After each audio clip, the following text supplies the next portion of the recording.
Hello everyone, I'm Father Enrique Salvo, the rector of St. Patrick's Cathedral. Today we will be talking about the first virtual Mass ever and also how our Lord wants us to be able to use media as a way to be enriched in the faith.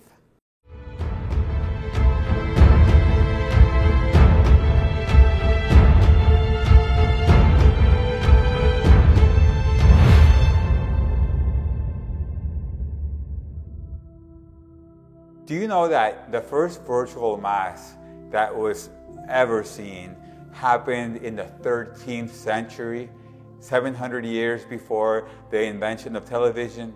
It was a miracle that happened to St. Clare of Assisi. You know St. Clare, who with St. Francis of Assisi started the Order of the Franciscans. And one day she was ill and she was in her room and she couldn't leave, and she really wanted to be at the Mass that was being celebrated in the chapel of the convent. And all of a sudden she received this miracle from our Lord, in which the Mass, basically the whole Mass was seen in the wall of her cell like a projection, with everything in sound, and she could hear what the priest was preaching and so on. It was a miracle because she was there seeing the Mass when she couldn't be there physically. Centuries later, when television comes and is invented, now everyone understands that's what St. Clare was talking about. It's something like that what St. Clare was talking about. So in 1957, Pope Pius XII, when he wanted to make a saint the patron of television, he chose St. Clare of Assisi, this very humble saint of the Franciscan order in charge of television. But it's because she received the virtual Mass.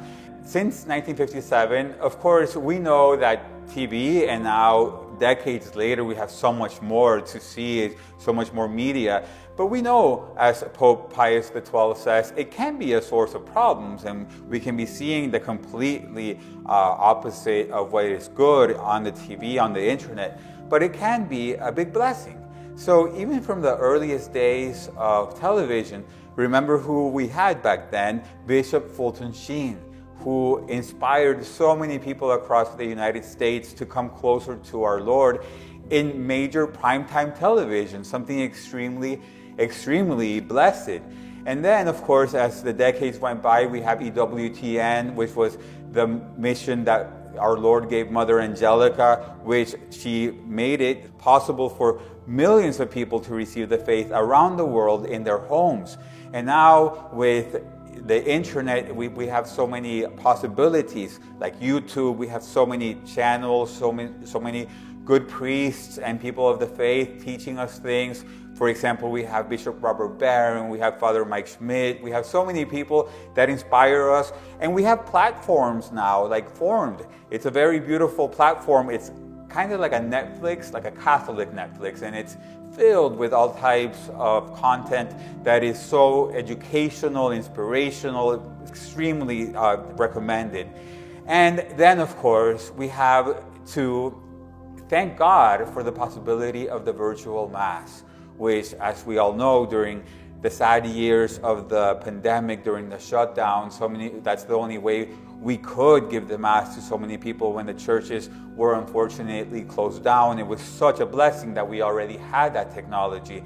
But it's always been a necessity. There's so many people that even though the world is open again in many ways, there's still people that are homebound, going through things and can't leave the house as easily, and they have the possibility of watching the virtual Mass, and that's something beautiful. Of course, the rule of thumb is if we are healthy and we can go, and we are going to different places, we should come to the church. But that's not always the case, and we understand that. And the other thing is, a very big COVID blessing, as we call it, is the fact that because of COVID and because of the shutdown and because of the virtual Masses, many people got into the habit of attending daily Mass virtually. That before, that would not have been something that they would have done. Now, since the pandemic, it's something that has grown. And here at St. Patrick's Cathedral, we want everyone to know how much we appreciate what we call our virtual parishioners that from the time of the pandemic have been so loyal and faithful to seeing sometimes daily the daily Mass that we offer. And we always, by the way, appreciate you and think of you all the time. When I'm celebrating Mass, Cardinal Dolan, any other priest, we know that you are at home watching this, and so many of you write letters that are encouraging and heartwarming, sometimes even give us some critiques. It's always necessary to hear all types of opinions, and we very much appreciate all that. And it's something that we thank God for. And as Pope Pius XII, who gave St. Clare of Assisi this patronage, let us remember to see the deep wealth that can be offered and take advantage of it. So let's ask St. Clare that we may use the television, the internet, the media for the source of good, that we may learn, be enriched, and it may be a source of spiritual wealth, as Pope Pius XII pointed out, and help us to grow closer to the Lord, He that uses so many ways for us to be evangelized. God bless you.